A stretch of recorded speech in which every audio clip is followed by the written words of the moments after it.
Are you ready for a new adventure? Time to travel back in time, let's go!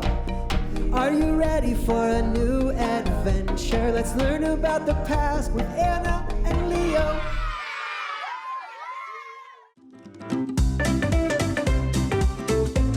Hi friends! Welcome to Unlock This, a podcast from Honest History, where we join our friends Anna, Leo, and Percy on adventures through time and uncover some really cool stories along the way. My name is William. I'm 6 years old, and I love learning about history, especially new stories that I don't hear about in school. I can't wait for today's story, and I think you're gonna love it too. So let's dive in.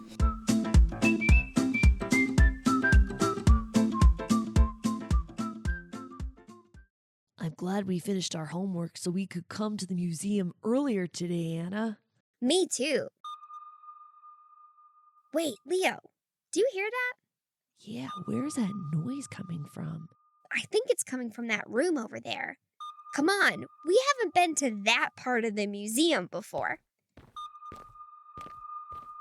The sound is coming from this exhibit. Check it out. It's an exhibit all about submarines. Let's go inside. The noise stopped. That's strange. Wait, look up, Leo. There's a huge model of a submarine above you. Cool. I used to have a book about submarines. That model looks just like one of my submarines in the book. What exactly are submarines, Leo? Well, they're ships that can dive underwater, they're used to explore the ocean, and they're also used in battle. So, would you use a submarine if you wanted to see something deep under the ocean? Like a shipwreck? Or one of those deep-sea fish? Exactly. Or you could use a submarine if you wanted to sneak up on an enemy ship without anyone noticing. Hey, I think I figured out where that noise came from. There's a button on the wall over there. It says we should press it if we want to hear what sonar sounds like. What's sonar? I think it explains it on this plaque.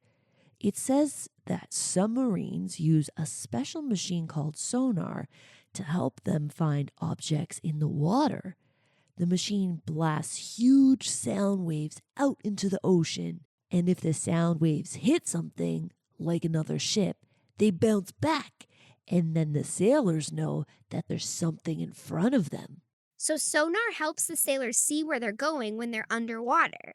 Yeah, and apparently it sounds like this. I wonder how long submarines have been around for. When do you think the first submarine was invented? I don't know. Most of the submarines in my book weren't that old. Hey, maybe we can ask Percy. That mouse seems to know everything about history. Good idea, Leo. Percy, are you there? Oh, there you are. How long have you been sitting there? He looks kind of sleepy and grumpy. I think the sound woke him up from his nap. Sorry about that, Percy. You wouldn't mind helping us learn about submarines today, would you? We were wondering if there are any really old submarines and what they were like. He says he's feeling a little tired, but a snack would perk him right up. Leo, you don't have anything in your backpack, do you? Lucky for him, I have some carrots left over from my lunch. I know how much he likes them. Well, that did the trick. Look, he's running to the vault. Let's follow him.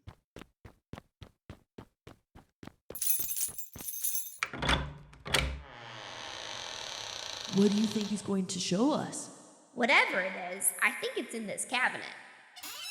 Percy is pointing to that box. Let me get it. What do you see, Leo? A drawing. Here, look. It's a drawing of some kind of machine. And look at the bottom of the paper. It says, the turtle.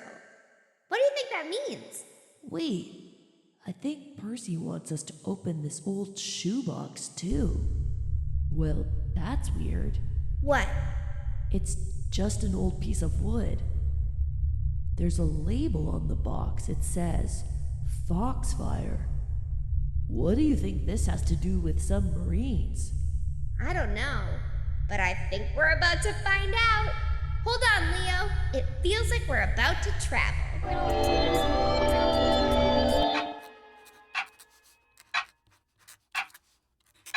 I wonder where we are.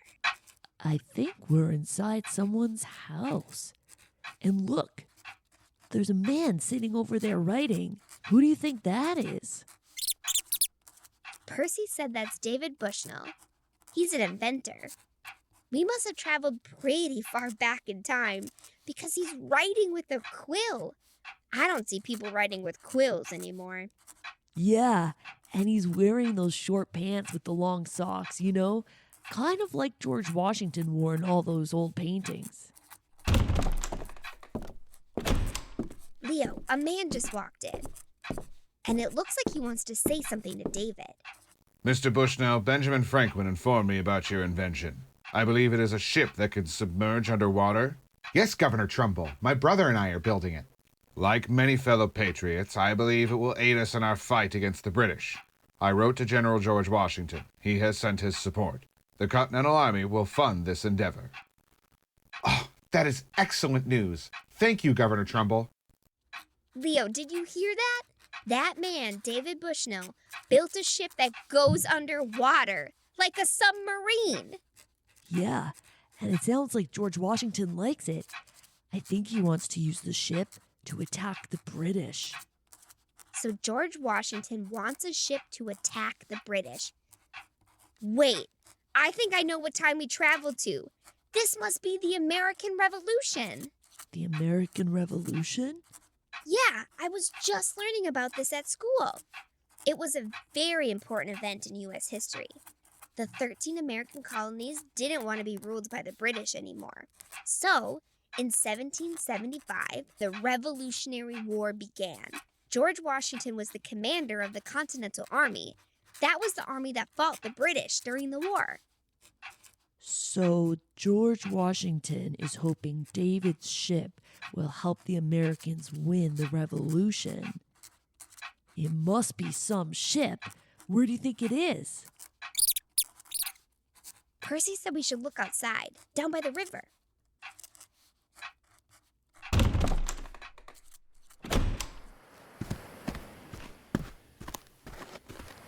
Hey, I think I see something in the water. Come on. There it is, Leo. That's the ship that's going to fight the British? But it's so small. Yeah, it doesn't look like much, and it's very round. Look at the tiny windows at the top. How many people do you think fit inside? Percy said it was built for just one person. I'm not sure what George Washington was thinking. Yeah, it's a funny looking ship. It kind of reminds me of two turtle shells stuck together. Wait, a turtle? Leo, are you thinking what I'm thinking? The drawing we found in the vault. It said the turtle at the bottom. Maybe it was a drawing of this little ship, and the ship is called the Turtle. That must be it, Leo, because it feels like we're about to travel again. Hang on.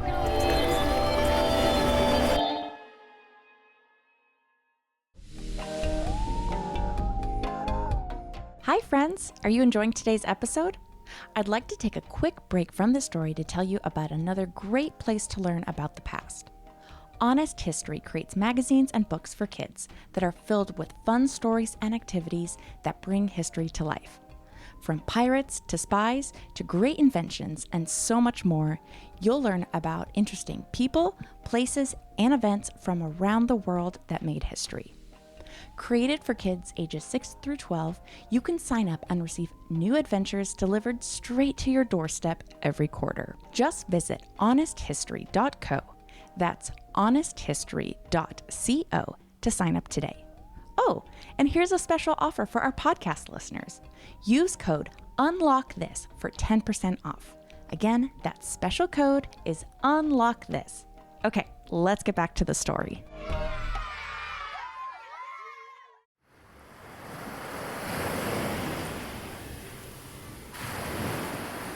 Where are we now?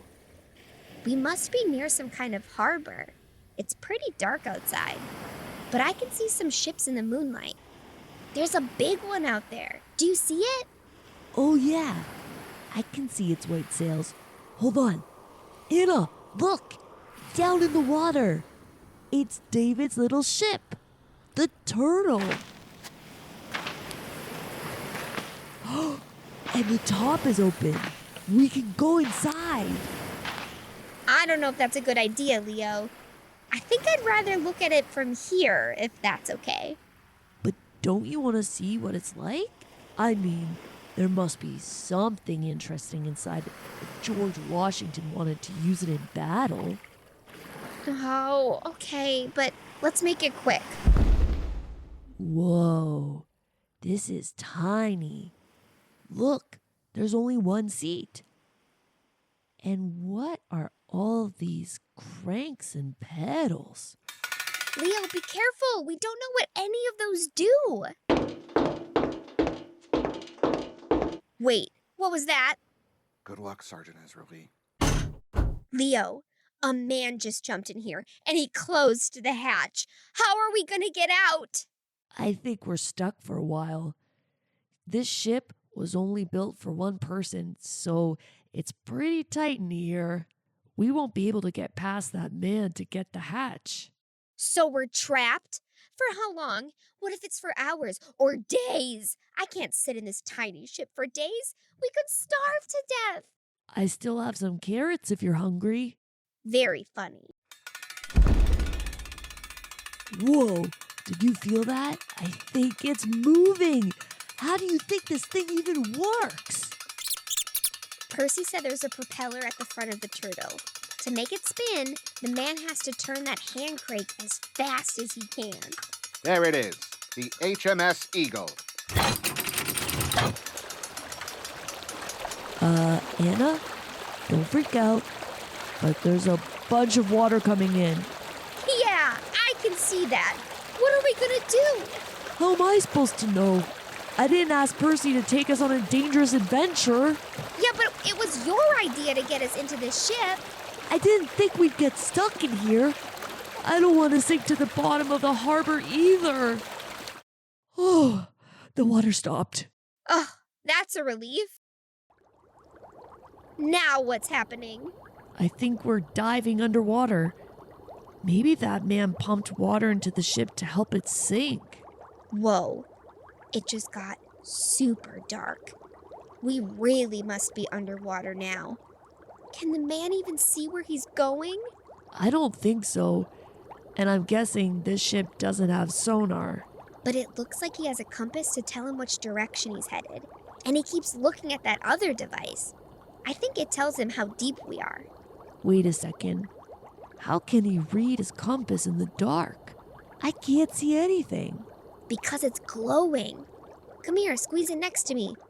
See, Leo? The compass is glowing green. That's how he can see it. I wonder how he got it to glow in the dark. What's he doing now? Percy said he's trying to drill into the British ship. That way he can attach a bomb. He's trying to blow up their ship. Something's wrong. Why will this drill not go through? This is taking too long. I must get out and away from here or I will run out of air. Did he just say we're gonna run out of air? First we're trapped, then we're sinking, then there's a bomb, and now we won't be able to breathe? Percy, why didn't you warn us before we got on the ship? Wait, Anna, I think we're going back up. And I think I can see now. There must be some light coming through the windows at the top. It's the sun! Look! It's just starting to rise in the sky. Oh, we're back on the surface. The man just climbed out. Hurry, Anna, let's get out of here. We're free! I can breathe again. Yeah, it was getting a little stuffy in there. So I guess it didn't work? They didn't blow up the British ship? I guess not. What do you think happened to the bomb? Oh, well, it's a good thing that wasn't near anyone. How did the bomb get way over there? Well, Percy just told me the whole story. He said the man in the turtle with us was named Sergeant Ezra Lee. Ezra didn't have much time to train for the mission because he took over at the last minute. David Bushnell's brother was supposed to pilot the ship, but he got sick. So Ezra jumped in. The plan was to dive underwater and secretly sail up to the British ship. Then Ezra would drill into the side of a ship and attach a bomb. But when he got next to the British ship, he couldn't attach the bomb. His drill kept hitting a bar of iron and he couldn't get through. He knew he was running out of air, so he panicked and he decided to get out of there and dump the bomb in the middle of the river. It exploded an hour later. I guess the mission was a failure then. You could say that, but it still made it into the history books. And that's because the turtle was the first submarine ever used in combat. And even though it didn't work, George Washington still thought it was pretty amazing. He said the turtle was, quote, an effort of genius. But I still have one question. Remember how Ezra's compass was glowing in the dark? How did he get it to do that? Percy said his compass was covered in something called foxfire. It's a type of fungus that grows on wood, and it glows in the dark. Foxfire? Wait a second. That piece of wood we found in the vault, it had a label that said Foxfire, remember? That's right. I bet that piece of wood had fungus growing on it, just like Ezra's compass. Hey, look! We're back in the vault, and boy am I glad! Yeah, that adventure was a little scarier than usual. Let's stay away from ships for a while, especially ones that go underwater. Wait, the Foxfire! Before we go, I want to look at that piece of wood again. Here, let me get it. Anna, can you turn off the lights, please? Whoa! It's glowing! That turtle was full of surprises. It's nothing like any of the submarines I read about in my book. Yeah, and instead of sonar, all it had was a glow-in-the-dark compass. It's crazy to think how much submarines have changed. Welcome back. That sure was a great adventure. I don't know about you, but I'm gonna tell all my friends about this amazing story. That's all for now. But if you want to learn more, be sure to check out my favorite magazine for kids, Honest History. There's a ton of stuff to learn in each issue, and I love the fun activities and questions. Bye! This episode was narrated by Nikki Bond and Joanne Shindley and written by Heidi Coburn. The production was read by Robot Pirate Media. To learn more about Honest History, visit us at honesthistory.co and follow for updates on social media.